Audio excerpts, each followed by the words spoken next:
Assalamualaikum warahmatullahi wabarakatuh. Salam, Om Swastiastu, Namo Buddhaya, salam kebajikan.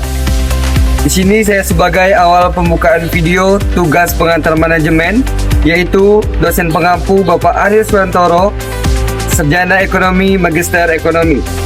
Sebelum itu, izinkan kami perkenalkan diri terlebih dahulu. Nama saya Ditya Priyanto, NPM 25050016. Kenalkan, nama saya Maulana Fadla dengan NPM 25050004. Kenalkan, nama saya Rini Putri Suryaanggraini, NPM 25050013. Perkenalkan, nama saya Reski Satrio dengan NPM 25050058. Perkenalkan, nama saya Amanda Triana dengan NPM 25050001. Kenalkan, nama saya Nur Aulia, NPM 25050024.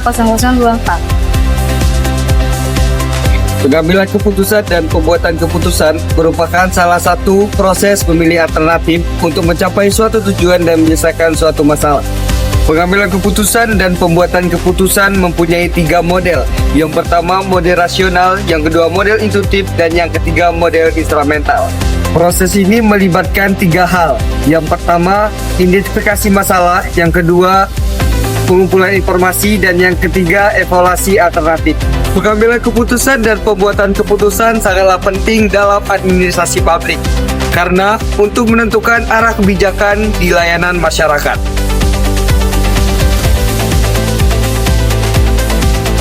Definisi pengambilan keputusan dan pembuatan keputusan. Yang pertama, pengambilan keputusan.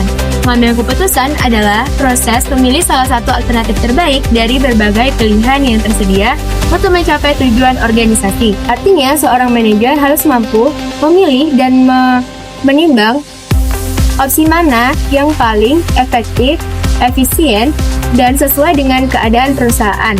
Contohnya, seorang manajer harus mampu memutuskan apakah perusahaan akan menambah karyawan baru atau melakukan pelatihan atau menggunakan teknologi baru.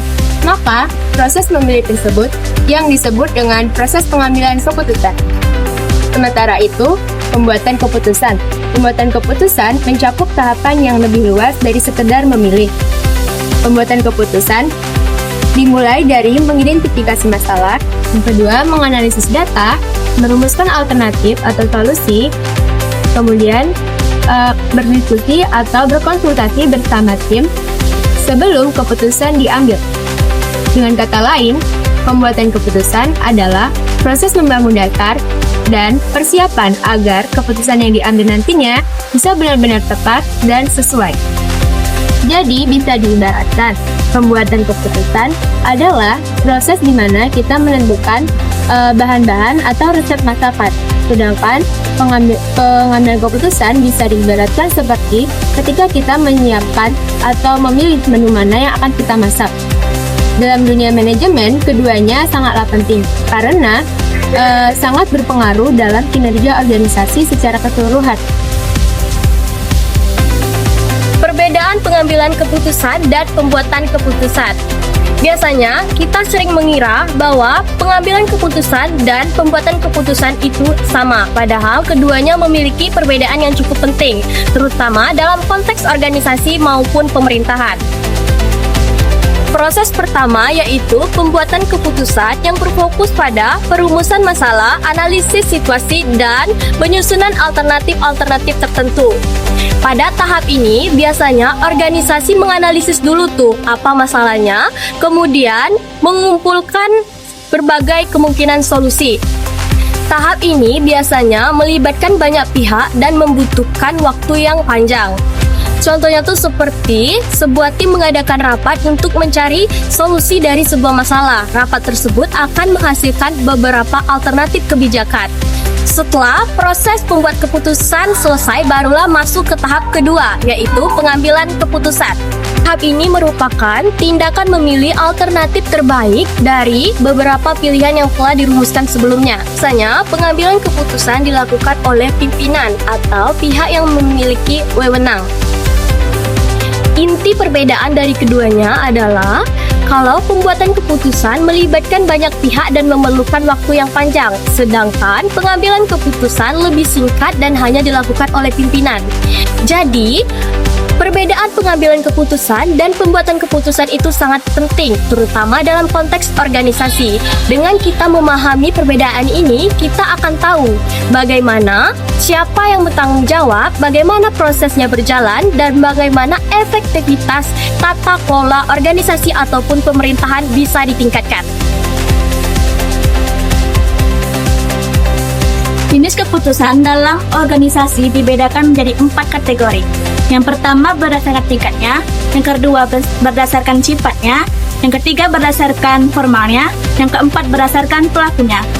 Berdasarkan tingkatnya ada 3 jenis keputusan. Yang pertama keputusan strategis, yaitu keputusan yang dibuat oleh pimpinan tertinggi, seperti direktur atau manajer utama. Contohnya, menentukan strategi bisnis 5 tahun ke depan. Yang kedua, keputusan taktis, yaitu cara agar strategi tersebut bisa berjalan. Contohnya, membuat rencana promosi untuk mendukung strategi pemasaran perusahaan. Yang ketiga, keputusan operasional, yaitu memastikan semua berjalan sesuai rencana. Contohnya, menentukan jadwal kerja karyawan. Berdasarkan sifatnya ada 2 jenis keputusan. Yang pertama keputusan rutin, yaitu diambil untuk masalah yang sering terjadi dan sudah ada prosedurnya. Contohnya memesan ulang stok barang. Yang kedua keputusan non rutin, yaitu saat situasi darurat yang belum pernah dihadapi sebelumnya. Contohnya keputusan cepat saat terjadi krisis keuangan. Berdasarkan formalnya ada 2 jenis keputusan. Yang pertama keputusan formal, yaitu keputusan yang dibuat secara resmi atau tertulis. Contohnya surat hasil keputusan direksi atau hasil rapat resmi. Yang kedua, keputusan informal, yaitu keputusan tidak resmi. Contohnya kesepakatan sementara antar karyawan untuk menyelesaikan tugas bersama. Berdasarkan pelakunya ada 2 jenis keputusan.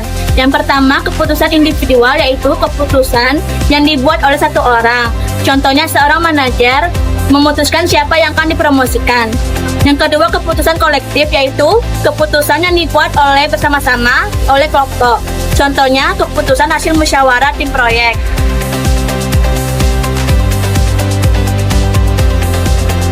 Adapun tahapan-tahapan dalam pengambilan keputusan. Yang pertama, mengidentifikasi masalah, yaitu menentukan permasalahan atau tujuan yang akan diselesaikan. Yang kedua, mendapatkan informasi, mencari informasi, data, fakta yang relevan yang tersedia. Yang ketiga, menentukan alternatif, menentukan pilihan-pilihan alternatif yang mungkin akan dilakukan. Yang keempat, membandingkan dan menilai alternatif terbaik, menilai kekurangan dan kelebihan setiap alternatif. Yang kelima, menentukan alternatif terbaik, menentukan tujuan akhir dan alternatif yang akan dilaksanakan. Yang kedua, pembuatan keputusan. Pembuatan keputusan lebih menekankan pada proses menyusun, merancang, dan menentukan tujuan. Fokusnya lebih luas, tidak hanya menentukan pilihan tetapi juga menetapkan tujuan tersebut. Adapun tahapan meliputi dalam proses pembuatan keputusan. Pertama, perumusan tujuan. Menentukan tujuan apa yang akan dilakukan dengan pilihan alternatif tersebut. Yang kedua, pengembangan alternatif kriteria. Menentukan nilai kriteria dalam tujuan tersebut. Perbedaan utama pemilihan alternatif dalam pengambilan keputusan dan pembuatan keputusan. Pengambilan keputusan adalah memilih keputusan yang akan dilaksanakan, sedangkan pembuatan keputusan menentukan keputusan yang akan dilaksanakan sampai siap dipilih. Pertama, perumusan tujuan. Menentukan tujuan apa yang akan dilakukan dengan pilihan alternatif tersebut. Yang kedua, pengembangan alternatif kriteria. Menentukan nilai kriteria dalam tujuan tersebut. Model pengambilan keputusan dan pembuatan keputusan. Beberapa model yang digunakan dalam pengambilan keputusan sebagai berikut. Yang pertama, model rasional. Model ini dikembangkan berdasarkan teori ekonomi klasik yang menekankan pendekatan yang sistematis dan logis, mengidentifikasikan masalah secara jelas dan pengumpulan informasi yang relevan analisis. Pemilihan alternatif terbaik yang menekankan nilai atau tujuan. Yang kedua, rasionalitas terbatas dikembangkan oleh Herbert Simon. Model ini mengakui keterbatasan manusia dalam pengambilan keputusan. Pembuatan keputusan memiliki keterbatasan yang kognitif, informasi yang tersedia tidak lengkap, dan sumber daya yang terbatas. Pembuatan kebijakan mencari solusi yang lebih baik dan dapat diterima, bukan solusi sempurna. Ketiga, model eksperimental ditemukan oleh Charles Redford sebagai kritis terhadap model rasional. Meminimalkan risiko lebih baik diterima secara politik dan memungkinkan koreksi berkelanjut. Yang keempat, model tempat sampah dikembangkan oleh Olsen untuk menjelaskan pengambilan keputusan dalam organisasi yang ambigu. Keputusan berasal dari pertemuan dan proses pengambilan keputusan tidak selalu rasional, dan solusinya kadang mencari masalah, bukan sebaliknya.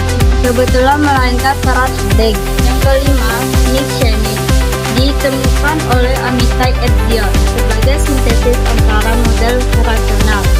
Kombinasi antara keputusan fundamental dan keputusan inkremental melakukan chaining untuk keputusan strategis menggunakan pendekatan IKNAM, tata pola jaringan, mengangkat kolaborasi dalam pengambilan keputusan melibatkan berbagai aktor pemerintah, sektor swasta, dan masyarakat. Pengambilan keputusan bersifat horizontal dan berbasis pada kepercayaan.